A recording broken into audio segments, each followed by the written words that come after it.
Over the years at this landscape, I've planted a lot of plant material that I knew was probably borderline hardy, and I was proven correct. I've replaced a lot of different plant material, and eventually you just get kind of tired of that. So what I've done, I actually started planting some of my favorite unique conifers and a maple we'll look at in these tall metal containers. I'm a big fan of the rustic colors in our landscape. I like that rust or earth tone look. But one of the big drawbacks with doing this, you've got to artificially store this plant. That root system is not as hardy as the above ground portion. So we're going to go ahead and put these in a pile, lay them down, and we're going to cover them up and harness that thermal temperature. You can start getting root damage at about 10 degrees Fahrenheit. So even though this Alaskan blue weeping cedar is hardy to zone 5, it could tolerate temperatures probably in that 10 below, maybe 20 below Fahrenheit, but the root system, no way. Before we get to the process of overwintering these, let's take a look at some of the varieties. This is a columnar green juniper. I did a video earlier this year on how to prune this in the spring, shear it, keep it in a spiral form, because this is just manipulated. It's not going to grow like this on its own. You do have to keep it trained. So hardiness isn't the only reason I plant some of these conifers in these containers. I also just like the unique character it brings. This is a Japanese white pine. It has a very natural bonsai look. It's in a really small container, and we started to notice that this is showing some stress. Eventually, they're going to get so root bound in those pots, you actually have to water them almost every day in the summer. So even though conifers can tolerate incredibly dry conditions, eventually you're going to find they take a little bit more maintenance. One of the things we noticed with that stress is we're starting to get quite a bit of needle cast on this. And that's a sign that we're probably going to go ahead and take this out of this little white ceramic pot and put it in something just a little bit larger next year. These metal containers I'm talking about, they're a pretty thin-walled metal, nothing real heavy until you get that soil in them. Now you've got something else to deal with.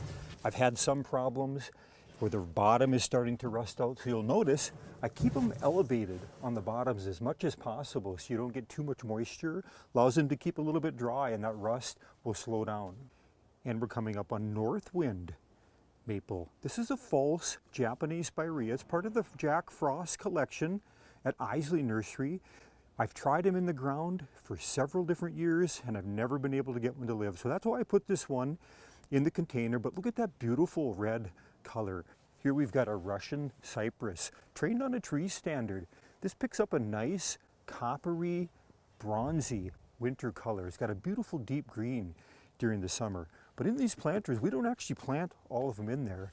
We've got some of them you're going to notice when we start taking these back to their storage area or overwintering spot. We've just left them in the nursery container. And here we've got an upright gold cypress. We actually use this as a centerpiece for some of our flowering annuals this summer, but it's hardy to zone 5. It'd die here for sure. So we're going to uproot that. We'll store that in an old nursery container and probably soak up that root ball. It's a good idea to have that root ball wet before you put it into storage, but I have had them where I've gone into storage fairly dry.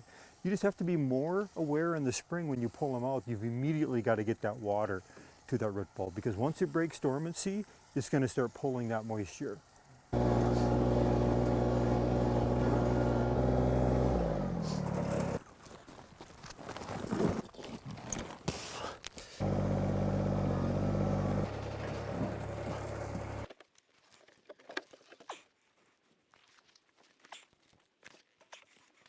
This container here has a bit of a history. Take a look at this photo.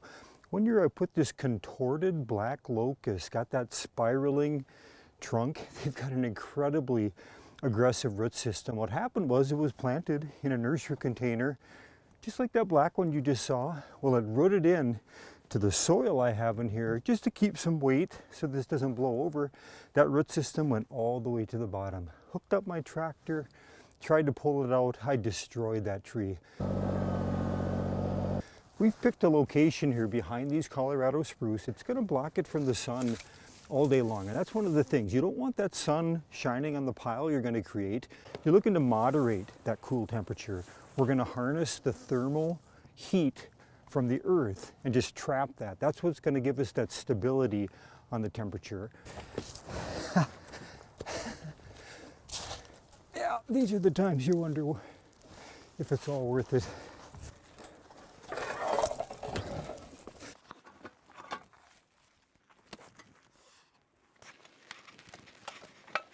I think we'll leave that two-wheeler on there and use it on the other side.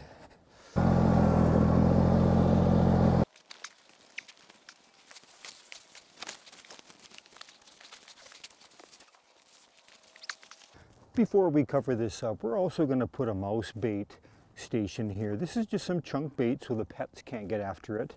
We'll lock that up. We'll just set it underneath here. We're going to use some materials I have on hand. This is an old pond liner. I'm hoping it's going to be wide enough, but it's 40 mil. Should be nice and thick to cover up and harness that heat from the earth floor.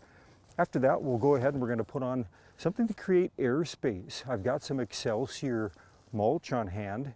This is something that they use to pack concrete statuary, so it was just a leftover product that was going to be thrown away.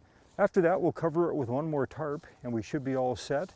Other than we'll just have to seal it up with some long boards. And again, the primary reason we're doing this is mostly just to protect that root system, which is not as cold tolerant as the above ground portion of the plant.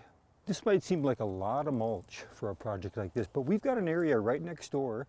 As soon as we uncover this in the spring, we'll be taking this, using it between our vegetable rows. Works quite well for keeping the weeds down and the moisture in. If you take a look here, we've already covered up our garlic that we planted this fall. Using that Excelsior to our advantage creates great airspace, good mulch, and then we just hope for some snow to kind of pack it down. And it appears we forgot one. Our Japanese white pine has escaped its winter hideaway. We're going to tuck this away in the garage. That's what gardening's about, experimenting. Now we're going to find out if we have better luck in our winter pile that we covered up, or tuck this away at about a 40-degree Fahrenheit temperature. Thanks again for watching Garden Hike. We'll see you again next video.